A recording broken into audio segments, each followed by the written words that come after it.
Sayangnya, Rusia telah menemukan kelemahan dalam pertahanan Ukraina. Kiev mengalami kekurangan serius peluru kendali pencegat untuk sistem pertahanan udara, yang menyebabkan rudal balistik Rusia hampir tidak bisa ditembak jatuh.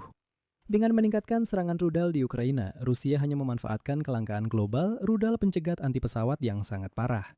Selain itu, Rusia meningkatkan persenjataan rudal yang tidak bisa dijatuhkan oleh pertahanan udara Ukraina. Rusia sehari sebelumnya menembakkan hampir selusin rudal hipersonik Zircon ke Ukraina. Ini adalah jumlah rudal terbanyak dalam satu serangan. Namun, para ahli melihat dua sinyal utama dalam serangan ini. Yang pertama, selama 2 bulan terakhir, Rusia hanya kehilangan wilayah di garis depan, sementara Ukraina meningkatkan serangan ke dalam wilayah Rusia sendiri. Dan yang kedua, Rusia berusaha menekan Kiev agar berunding dengan syarat Rusia sendiri. Dan mereka berharap bahwa dalam situasi serangan dan serangan roket yang terus-menerus, Donald Trump akan mulai menekan Zelensky. Jadi, mari kita bahas mengapa Putin menembaki Ukraina dan kapan Rusia akan siap untuk melakukan negosiasi yang sebenarnya. Nama saya Alexei Peci, mari kita bahas topik ini bersama-sama. Tapi sebelum kita mulai, saya minta Anda untuk berlangganan saluran ini, beri suka pada episode ini, dan tulis komentar apa saja di bawah video ini. Selain itu, berlangganan juga saluran Telegram saya, Peci News. Tautannya ada di deskripsi video ini. Jadi, saya ingatkan, Rusia pada malam tanggal 2 Juni meluncurkan hampir 10 rudal hipersonik Zircon ke Ukraina.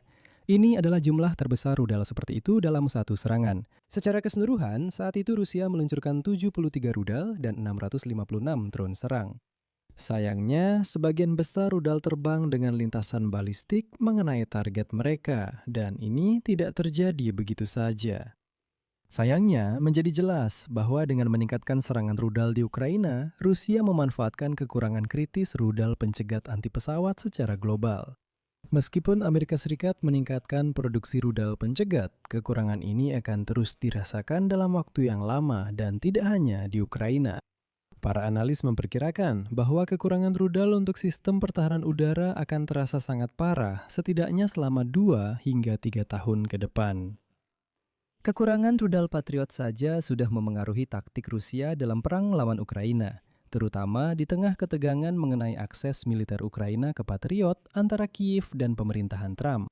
Namun masalah ini menjadi sangat penting di tengah ancaman Rusia untuk memulai serangan udara besar-besaran dan sistematis baru terhadap Ukraina, termasuk terhadap gedung-gedung pemerintah. Dan disinilah para pendukung Donald Trump harus mulai berpikir. Akhirnya, pikirkanlah, sebenarnya siapa yang kalian dukung? Masalah ini muncul karena adanya kombinasi dari banyak faktor. Di antaranya adalah pengurangan anggaran oleh pemerintahan Trump, asumsi yang keliru dalam perencanaan jangka panjang, dan pengadaan di bidang pertahanan. Dan ketidakmampuan untuk mengantisipasi risiko bahwa jika terjadi perang antara Amerika Serikat dan Israel dengan Iran, mereka akan tetap dapat menembakkan rudal ke negara-negara tetangga di Teluk Persia dalam jangka waktu yang lama.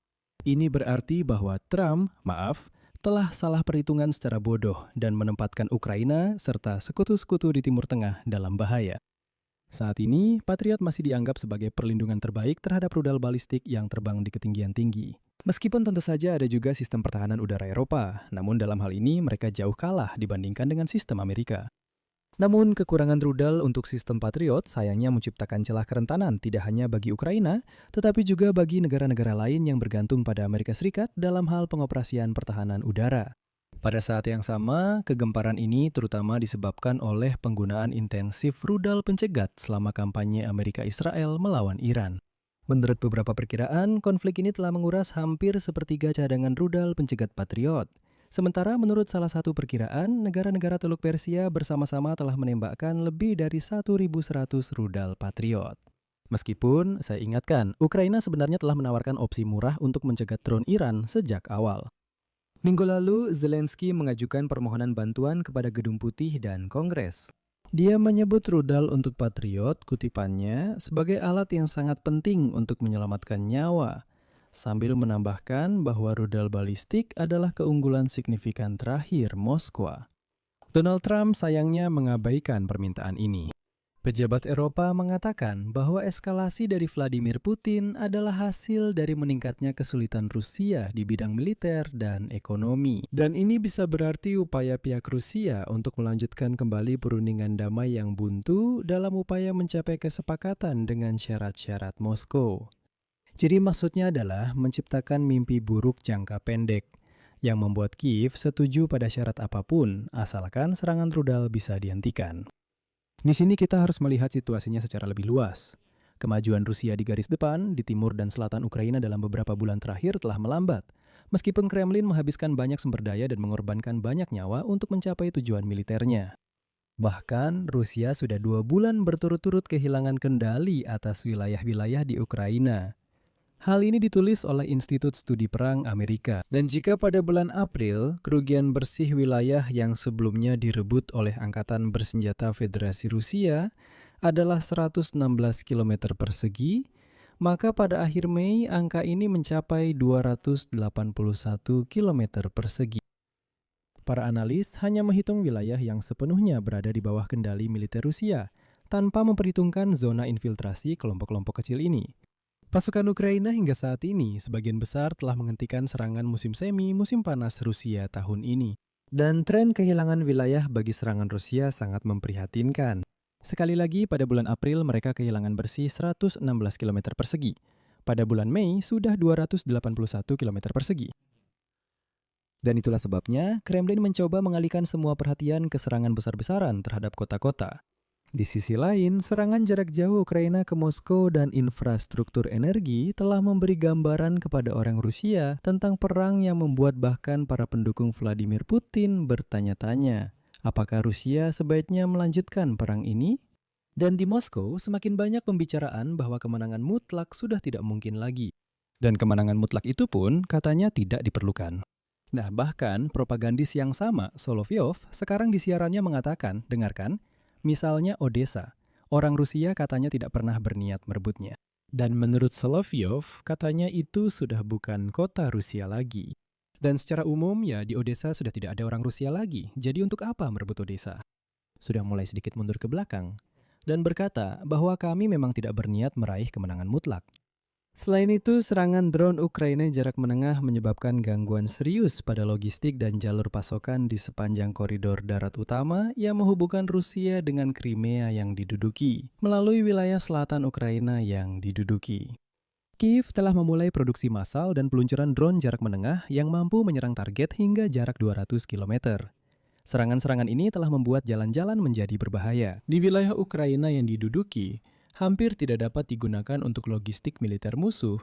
Sekarang, jalur-jalur ini terus-menerus diserang oleh drone Hornet yang dilengkapi dengan kecerdasan buatan dan terhubung ke sistem Starlink.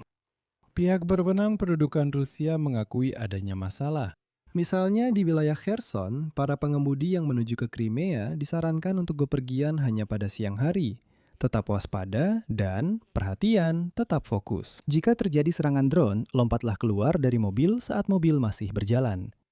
Dampak dari serangan tersebut sudah terasa. Pada 30 Mei yang disebut Gubernur Crimea yang dianeksasi, Sergei Aksenov, mengumumkan bahwa bensin di Semenanjung hanya akan dijual dengan kupon. Pembatasan juga diberlakukan untuk bensin di wilayah Moskow, Belgorod, dan Rostov.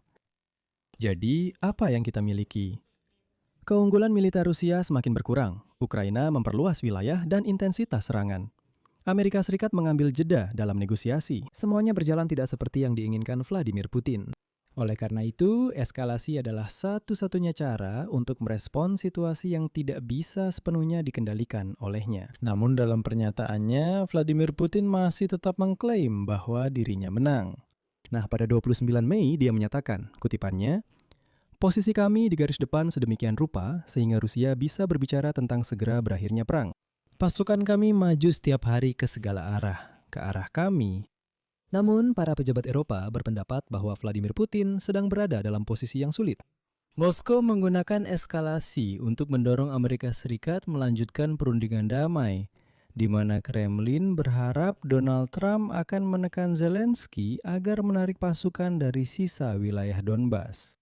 Dan hari ini, omong-omong, Kremlin bahkan sudah menyatakan bahwa mereka siap menghentikan perang pada hari yang sama ketika Zelensky memberi perintah untuk menarik angkatan bersenjata Ukraina dari wilayah Donbas. Namun, Putin juga menghadapi masalah di dalam negeri. Perang semakin banyak mendapat kritik di media sosial Rusia. Dan di sini ada momen menarik yang sampai sekarang masih terus dibicarakan oleh orang-orang Rusia. Pada pertengahan April lalu, sebuah video dengan komentar tentang serangan tanpa henti oleh pasukan Rusia di desa Malaya Takmatska menuju Maloy Troitsko telah dipublikasikan. Dan video ini langsung menjadi meme viral di Rusia. Saya tekankan bukan di kalangan orang Ukraina, tapi di Rusia, yang menjadi simbol kebohongan yang disebarkan oleh Komando Militer Federasi Rusia. Bayangkan saja, hingga sekarang video ini sudah 1,5 bulan terus beredar di media sosial Rusia. Bahkan orang Rusia sendiri sudah paham meme tentang Malaya Tokmachka ini. Pada akhirnya, menjelang musim gugur, Vladimir Putin hanya punya 2 pilihan. Jika Ukraina tidak menyerah pada tuntutannya meski dihujani serangan rudal, pilihannya adalah memulai mobilisasi yang tidak populer setelah pemilu parlemen di bulan September. Atau kemungkinan besar menghentikan sementara perang agar tidak mengambil langkah yang berisiko secara politik. Inilah yang dibicarakan orang, bahwa fase panas perang mungkin sudah bisa dipastikan terjadi saat musim dingin. Di sini saya akan sudahi sampai di sini. Silakan tulis pendapat dan kesimpulan Anda di kolom komentar di bawah episode ini. Jangan lupa subscribe channel ini, tekan tombol lonceng, dan jangan lupa beri like. Itu saja, jaga diri Anda. Sampai jumpa semuanya.